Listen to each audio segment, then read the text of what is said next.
जय गणेश एवरीवन, कैसे हैं आप सब लोग। मैं हूँ शिवा की शक्ति। आज मैं जो चर्चा करने वाली हूँ ऐसे महान पुरुष पे जिसे कि शायद आप और जो कि अनभिज्ञ नहीं है, जिन्हें कि पूरा जग जानता है कि वो कहे जाते हैं। यहाँ पे देखिए, भगवान विष्णु के छठे अवतार। यस, यहाँ पे मैं बात कर रही हूँ भगवान परशुराम की, जो कि अपने हाथ में एक परशा धारण करके रखते थे हमेशा।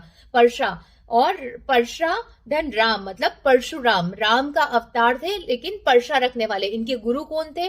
शंकर जी थे। ये शिष्य इनके कौन थे? गुरु द्रोणाचार्य, भीष्म पितामह और दानवीर कर्ण, जिनका महाभारत में बहुत अच्छा वर्णन है। दूसरा ये था, इन्हें देखिए, इन्होंने क्षत्रियों को 1, 2 या 3 बार नहीं, 21 बार यहाँ पे क्षत्रियों को धरती से वंचित किया था, पराजित किया था। क्यों किया था, इसकी कहानी मैं आपसे आगे शेयर करूंगी। उसके अलावा यदि इनकी बात की जाए परशुराम भगवान की, तो ये देखिए, यहाँ पे महर्षि जमदाग्नि, जो कि सप्त ऋषियों में से एक ऋषि है, इनके पिता थे। और जिन्हें की मृत्यु संजीवनी और मृत्यु संजीवनी विद्या का ज्ञान था, अष्ट सिद्धियों का ज्ञान था। और माता रेणुका इनकी क्षत्राणी माता थी, जो इनकी माता थी। इसलिए ब्राह्मण होने के बावजूद में इनमें जो क्वालिटीज ये कैरी करते थे वो क्षत्रियों वाली करते थे। तो देखिए, यहाँ पे ब्रह्मा जी के जो जितने भी मानस पुत्र थे, महर्षि भृगु थे, महर्षि कश्यप थे, मरीचि थे, है ना। तो जमनाग्नि भी उन्हीं सप्तऋषियों में से एक थे, जो इनके पिता कहे गए हैं।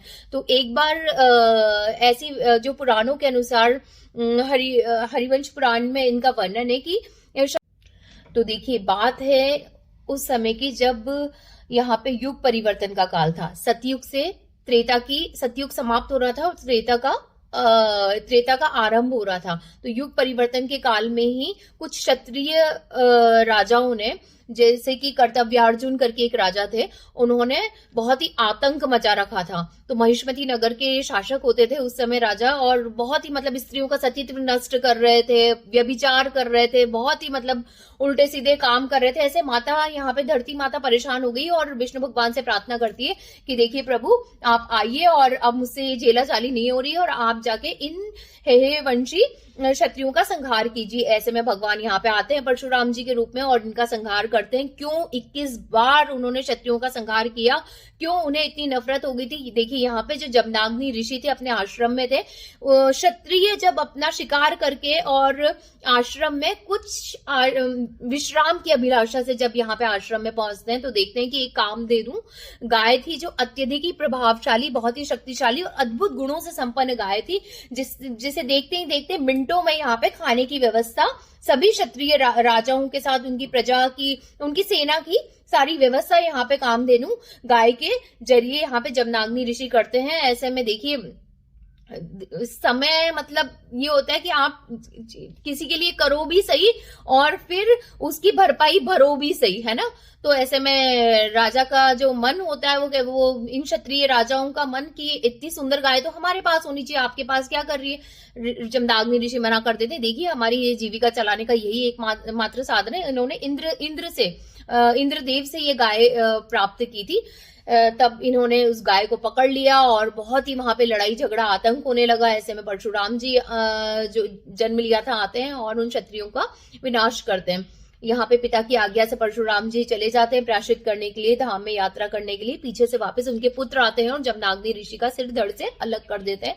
माता यहाँ पे विलाप करती है, जोर जोर से रोती है, और माँ की विलाप की ध्वनि सुन के वापस परशुराम जी आते हैं और जब पूछते हैं, 21 घाव अपने पिता के शरीर पे देखते हैं और सर धड़ से अलग करके देखते हैं, तभी यहाँ पे देखिए वो प्रतिज्ञा कर लेते हैं कि अब इन क्षत्रियों का सफाया मैं करके रहूंगा। इसीलिए परशुराम भगवान जी इसी कारण क्षत्रियों का सफाया करने के लिए ही जन्म लिया था और दुराचारियों का सफाया करने के लिए इन्होंने जन्म लिया था। तो ऐसे भगवान परशुराम को मेरा कोटि कोटि नमन है। और दूसरा देखिए, यहाँ पे क्या था कि एक बार कुछ गंधर्व जो थे, गंधर्व विहार कर रहे थे। तो माता, जब इनकी माता रेणुका माता यहाँ पे पानी भरने के लिए गई थी और गंधर्व का विहार करते हुए एकटक नजर से जैसे ही देखने लगी, आने में जो इनके पिता थे जमदाग्नि ऋषि, देखिए अग्नि तत्व था, क्योंकि अग्नि तत्व उनके अंदर बहुत ज्यादा था। क्यों? क्योंकि मृत्यु संजीवनी विद्या में पारंगत थे। ऐसे में अपनी दिव्य दृष्टि से देख लेते हैं कि क्यों वहां पे, कहाँ, कैसे, क्यों लेट हो गई, और बस गुस्से में आ जाते हैं और पिता अपने परशुराम जी को आज्ञा दे देते हैं कि माता का सिर धड़ से अलग कर दो। और ऐसे में बाकी 3 भाई तो नहीं, लेकिन परशुराम जी छोटे होते हैं, ये पिता की आज्ञा का पालन करते हैं और अपनी माता का सिर वहां पे काट देते हैं। लेकिन वहीं दूसरे ही पल ये पिता को खुश करने के बाद वापस उनसे जब वो खुश होके वचन लेते हैं और अपनी माता को और अपने भाइयों को जीवित करने के लिए अपने पिता से अनुरोध करते हैं। तो ये देखिए 2 कथाएं थी जो मैंने बहुत ही शॉर्ट एंड स्वीट तरीके से आपको मैंने जो परशुराम जी के सूत्र बताए। यहाँ पे जो भगवान माता सीता और भगवान राम जी का जब विवाह होता है तो उस टाइम पे जब धनुष टूटता है उसकी ध्वनि सुन के परशुराम जी आ जाते हैं। तो वो प्रथम बार इनकी भेंट होती है यहाँ पे राम जी से।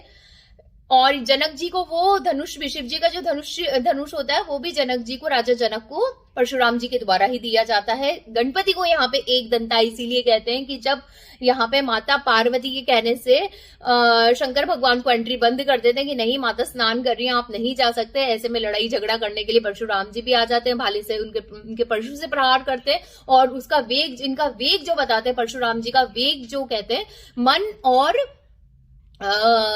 वायु के वेग के बराबर होता है। तो वो प्रहार जो है अपना झेल लेते हैं ऐसे में।